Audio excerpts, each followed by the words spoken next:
I am Sean Aqualine. It is now time for the Revelstoke Mayor Report with Mayor Gary Sulz. Wow, how can I beat that intro? Thank you, Sean. You're welcome. I watched a lot of wrestling, so I get that. There we go. Yeah.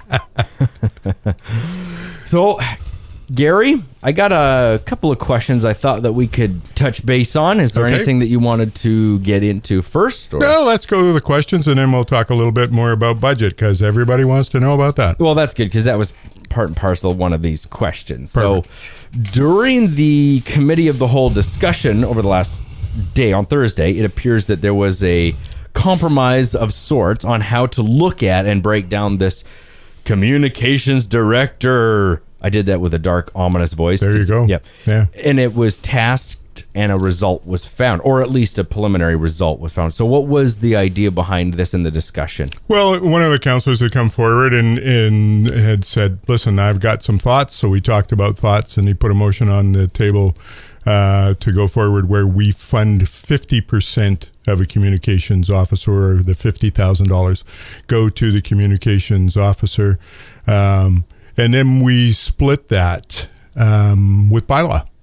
So we will fund that this year and then go into next year. So $25,000 will go to communications, go to the admin department to deal with communications, and $25,000 will go to the bylaw officer. And that will allow us to probably get another part-time bylaw officer. So that we'll have three people on the ground. So one full-time, two part-time. Go from there. Okay. And then with the communications, we have a communications plan that's in the works. We've got a contractor doing that plan. We're not exactly sure what the end results are going to be, so we'll put that $25,000 towards that communications plan.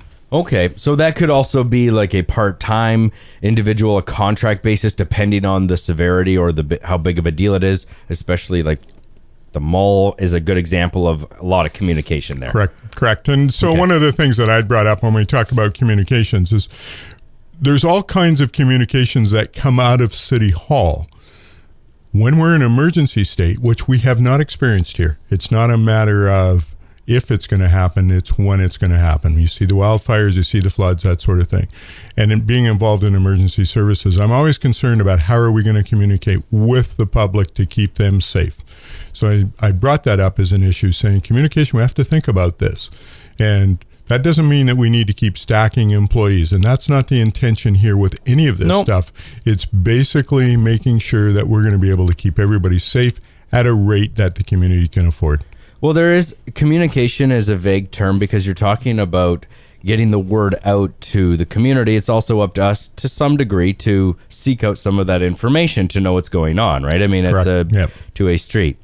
And there's different mediums in this town. You've got the Review, you've got me, you've got the other station, you've got Aaron, and you got the Current. So and everyone's got their preference. Right. So you're going to reach some people with some mediums and not others with other ones. And there's always going to be those that are not following local mediums that you're going to be kind of wondering what's going on.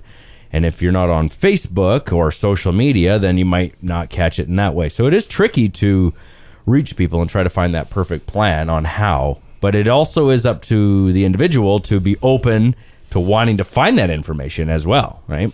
Yeah, that's correct. And I think as we move forward, a lot of community members are saying, hey, I want to see communication coming out of City Hall, and I want to see it in a way that I can access it. So we're looking at that, and part of this plan will be dealing with that. I know that I've had conversations with staff over the last few days. There's definitely going to be more messaging coming from my office in a different format. Okay.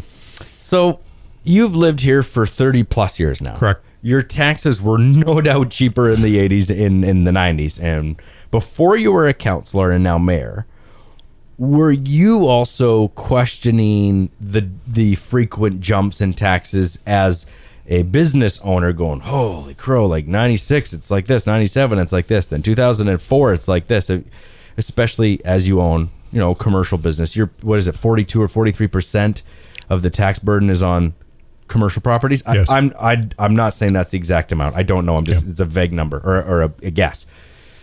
but have you now seen the need for these cost increases as you've sat 4 years as a counselor and now you've stepped into the role of the mayor? Are you understanding a little bit more like why, where it's going, and maybe all those times that you sat at your dinner table going, what in the hell? You understand a little bit more?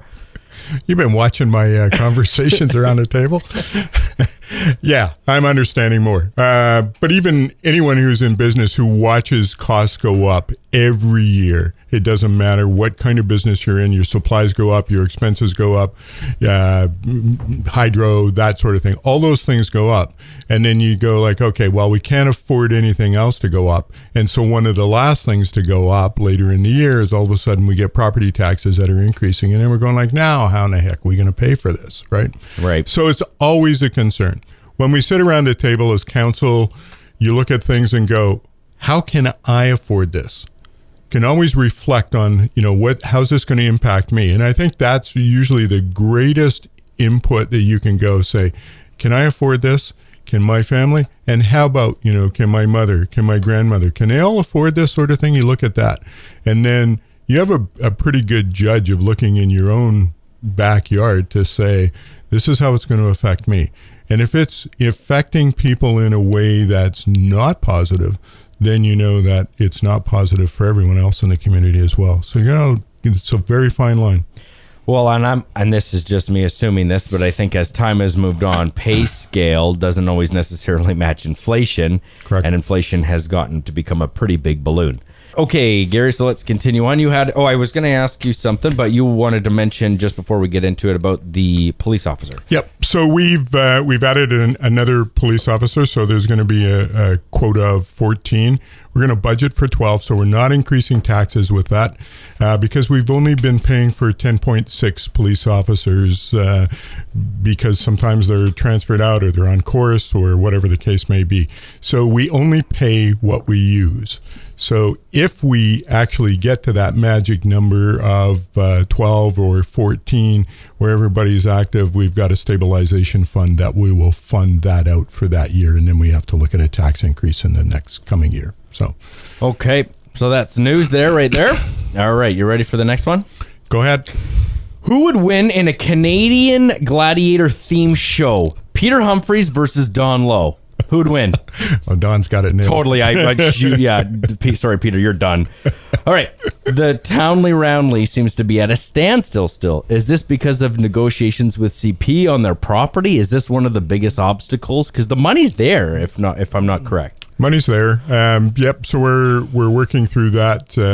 There's some certain things that CP needs for a Y or something to make sure that they're able to turn their trains at that intersection. So they're figuring out where it's going to be, and then we're still in the negotiation as to what part of the property we buy and what's the value of it. And we don't even know what that is yet. That could be a hefty cost, couldn't it? Could be, but it could be less too. So right. So that's still a little whiles off.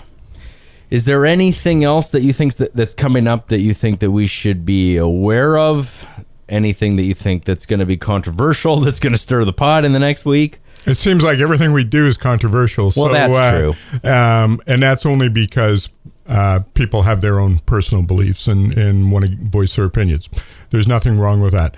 I don't see anything on the horizon. We're going to get the budget, so the recommendations from committee of the whole go to council. Council will then ratify that, and then at that point it becomes bylaw and it's done. So I've asked the staff that if they can shorten up the timeline from what we originally had planned so that we can get this sort of stuff done. So they're looking at that, see how quick we can get that done and dealt with, and then move on to other things. So. And I'm to the understanding that the little Swiffer sweeper is out, but it's hard to get completely cleaned up on the roads. Is it going to be getting full throttle come the end of March? Yeah, they're hoping to have that within the next week or two to get it out full. I'm looking at the roads as I'm driving down here today.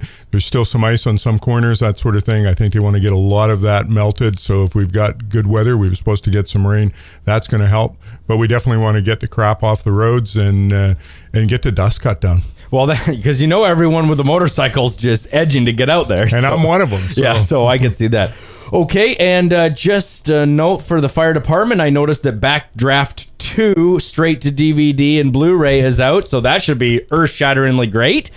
And thanks, Gary. We'll talk to you next week. Thanks, Sean. Take care.